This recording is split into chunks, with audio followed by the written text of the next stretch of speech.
Lehman Brothers is America's fourth largest investment bank, but with losses totaling billions of dollars, tonight it's close to collapse. What if World War III didn't start with a declaration, but with a series of moments we've already lived through? Welcome to WatchMojo, and today we're looking at the events that may have set the stage for a global conflict. President Putin made it very clear that Crimea would be joining the Russian Federation. 2026, U.S.-Israel strikes on Iran. Yeah, Sandra, we just got this in literally 2 minutes ago, but Fox News can confirm that Iran's supreme leader, the Ayatollah Khamenei, is dead following Israeli strikes against his compound and location earlier today. In late February 2026, U.S. and Israeli forces carried out coordinated strikes on the Islamic Republic of Iran's military infrastructure, reportedly targeting facilities linked to missile production and nuclear development. Israeli officials described the operation as necessary to prevent Iran from reaching breakout capability, while American leaders framed it as deterrence. David, the president announcing Khamenei's death in a lengthy social media post. Just now, I want to read to you what the president is saying. He says, Khamenei, one of the most evil people in history, is dead. This is not only justice for the people of Iran, but for all great Americans and those people from many countries throughout the world that have been killed or mutilated by Khamenei and his gang of bloodthirsty thugs. Tehran condemned the strikes as an act of aggression and signaled retaliation through regional partners.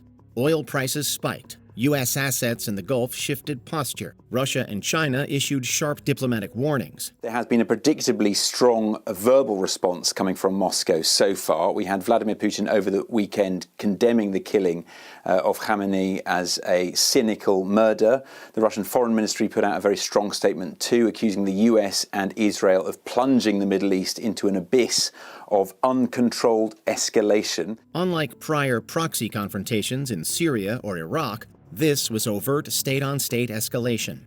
If future historians mark the moment when separate regional flashpoints began to converge, February 2026 may stand out as the point where long-simmering rivalries fused into direct confrontation between aligned blocs. Yeah, and David, the president, of course, remember, he has long promised not to drag America into these long, protracted foreign wars. But now the president has warned that American lives may be lost in this fight. We do not know how long this is going to go on, whether this will indeed be a long, protracted, prolonged war. 2023. The Israel-Hamas war expands. Looking in closer detail at the shocking events of early on Saturday morning, you can see people dancing at the Nova Music Festival with no inkling of the horror that's about to unfold. BBC Verify has established that this was taken at sunrise on Saturday. And it's all happening just very, very close to the border between Israel and Gaza. On October 7th, 2023, Hamas launched a coordinated assault from Gaza into southern Israel, killing roughly 1,200 people and taking hostages. Israel responded with a large-scale air and ground campaign in Gaza. Within weeks, Hezbollah exchanged fire across the Lebanese border. Iranian-backed militias targeted U.S. bases in Iraq and Syria. The United States deployed carrier strike groups, including the USS Gerald R. Ford, to the eastern Mediterranean. It's really about deterrence. So this is a big show of presence, show of support, and frankly, show of strength that the U.S. military is putting into the region. The idea is they're showing support for Israel in their fight against Hamas, but they're also hoping that this, by sending this massive military presence forward, a carrier strike group, another one on the way. In the Red Sea, Houthi forces attacked commercial shipping, prompting multinational naval patrols. What began as a devastating regional conflict quickly drew in global actors, directly affecting trade routes and energy flows. While not a formal world war, the episode demonstrated how interconnected modern conflicts had become. Multiple power centers operated in the same theater, testing deterrence lines and alliance commitments in real time. All around Israel, the hope is that the U.S. showing that they will willingly send forward so much military power into the area that will deter anyone who may be considering supporting Hamas in the days and weeks and potentially even months ahead. So that could include groups like Lebanese Hezbollah up in Lebanon. We've been hearing a lot from Matt Bradley, who's there. 2022, Russia invades Ukraine. These are among the darkest hours for Europe since the end of World War II. Breaking news right now. Russia has attacked Ukraine, marking the start of a new war in Eastern Europe. An advisor to Ukraine's president says that about 40 people have been killed so far. At dawn on February 22, 2022, Russian forces crossed into Ukraine from multiple directions, following President Vladimir Putin's televised address announcing what he called a special military operation.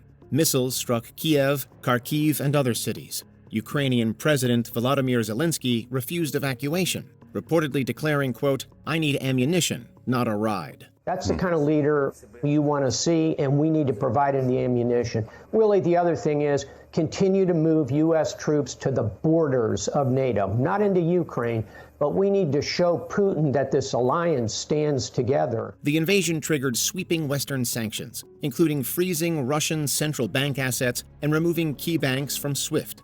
NATO reinforced its eastern members, and Finland and Sweden moved toward membership. The war revived trench warfare, drone combat, and open nuclear signaling in Europe. More than any event since 1945, it shattered assumptions that large-scale territorial conquest on the continent was unthinkable. Today, Russia began an attack on Ukraine. Putin began war against Ukraine, against the entire democratic world. He wants to destroy my country, our country. Everything we've been building, everything we are living for. 2020, the pandemic shock. In the past 2 weeks, the number of cases of COVID-19 outside China has increased 13-fold, and the number of affected countries has tripled. There are now more than 118,000 cases in 114 countries. In March 2020, the World Health Organization declared COVID-19 a global pandemic. Borders closed, global aviation nearly halted, markets plunged. Supply chains fractured from Wuhan to Rotterdam to Los Angeles. Accusations escalated between Washington and Beijing over transparency and responsibility. The phrase strategic decoupling entered mainstream policy debate. Well, there's no question that we are at an all-time low point in Sino-U.S. relations. I think you have to go all the way back to 1979, when the United States normalized relations with the People's Republic of China, to see things, this stark. Vaccine distribution became geopolitical leverage, with China and Russia shipping doses abroad, while Western states prioritized domestic campaigns. The crisis exposed vulnerabilities in globalization and deepened mistrust among major powers. Defense planning was quietly adjusted as governments reassessed dependence on rival supply chains for critical materials and technology. While not a shooting war, the pandemic destabilized the economic architecture that had underpinned relative great power peace. Historically significant conflicts often follow systemic shock that weakens institutions and amplify rivalry. In that sense, 2020 may represent a structural fracture rather than a health crisis alone. Despite the efforts taken, though, COVID took a devastating toll. The CDC says close to 150 million cases of the virus were reported in America since the start of the pandemic, leading to roughly 1.2 million deaths. Just in Ohio, nearly 45,000 people lost their lives. 2016 to 2020, the U.S.-China strategic break. In particular with China, we're going to be doing a Section 301 trade action. It could be about $60 billion, but that's really just a fraction of what we're talking about. Beginning in 2018, the United States imposed sweeping tariffs on Chinese imports under President Donald Trump's first administration. Citing unfair trade practices, Beijing responded in kind. Technology firms such as Huawei faced sanctions and export restrictions. Piling the pressure on Chinese telecoms giant Huawei, the U.S. Justice Department on Monday filed an array of criminal charges against the company.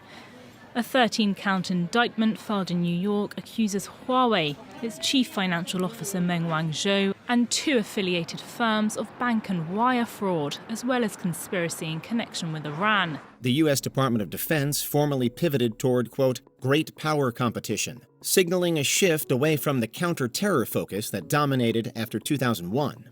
Military activity intensified in the South China Sea, where China had constructed artificial islands and militarized outposts. In 2019, then Vice President Mike Pence declared that the era of engagement had failed.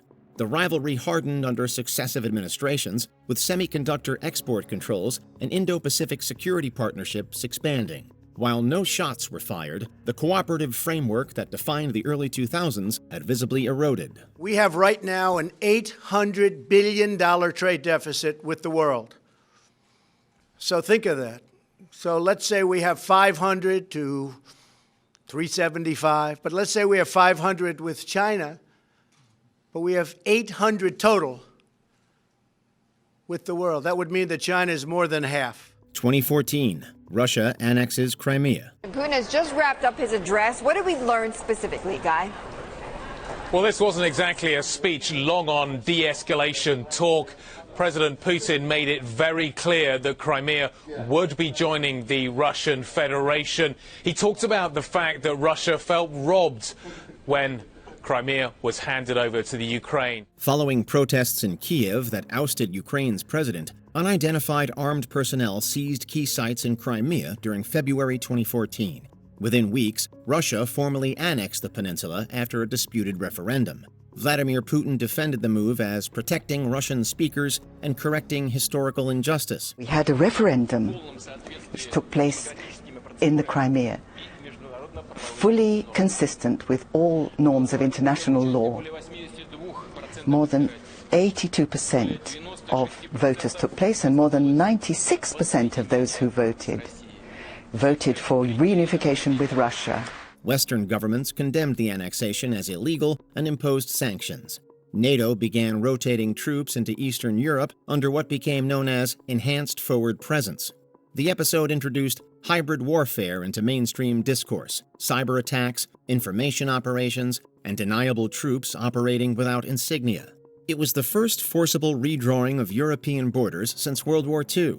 While combat was limited at the time, the annexation destabilized the regional balance and set the stage for a far larger invasion 8 years later. Many analysts now view 2014 as the opening chapter of a prolonged European conflict. This speech was very long on history. That really was the justification for the decision to accept Crimea into the Russian Federation, or re-accept the Crimean Peninsula into the Russian Federation.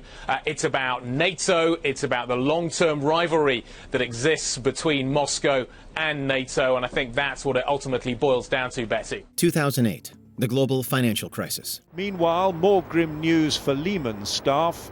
Administrators said they couldn't guarantee they'll be paid at the end of the week. On September 15, 2008, Lehman Brothers filed for bankruptcy, sending shockwaves through global markets.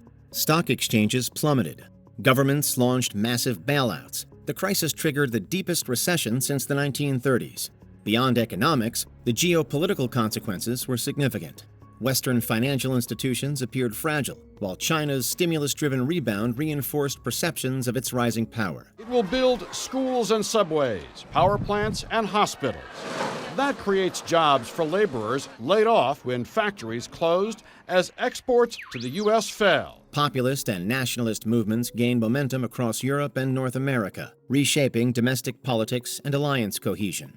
Trust in globalization and liberal economic consensus weakened. Defense budgets and foreign policy priorities shifted amid fiscal strain. Major wars often emerge from periods of economic upheaval that unsettle established power hierarchies. In retrospect, the crash of 2008 may be remembered as the moment America's dominance stopped looking permanent. I was very happy in Lehman, so yeah, I like this company, and I'm just disappointed for everybody. I think it was a great company, and I'm just, yeah, sad. 2001, the September 11th attacks. On September 11, 2001, coordinated attacks by al-Qaeda destroyed the World Trade Center towers in New York and struck the Pentagon, killing nearly 3,000 people. Within weeks, the United States launched Operation Enduring Freedom in Afghanistan. On my orders, the United States military has begun strikes against al-Qaeda terrorist training camps and military installations of the Taliban regime in Afghanistan.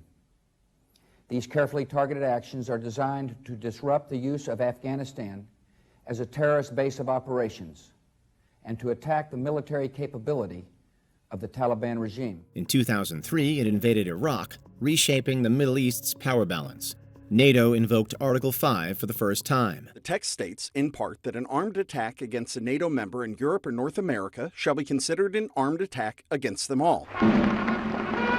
The definition of an armed attack has evolved since the treaty was signed in 1949. NATO members decide what qualifies as an armed attack. The war on terror expanded across continents, from drone campaigns to intelligence sharing networks. Surveillance laws broadened. Iran's regional influence grew following the collapse of Saddam Hussein's regime. While this era did not resemble a traditional multi-power world war, it placed the United States on a sustained war footing and altered alliance structures globally. Some scholars argue that the destabilization unleashed after 2001 laid groundwork for later confrontations. If historians seek the earliest rupture of the 21st century order, they may begin their narrative here. The search is underway for those who are behind these evil acts. I've directed the full resources of our intelligence and law enforcement communities to find those responsible and to bring them to justice. We will make no distinction between the terrorists who committed these acts and those who harbored them. What do you think? Are we gearing up for a major global conflict? Be sure to let us know in the comments.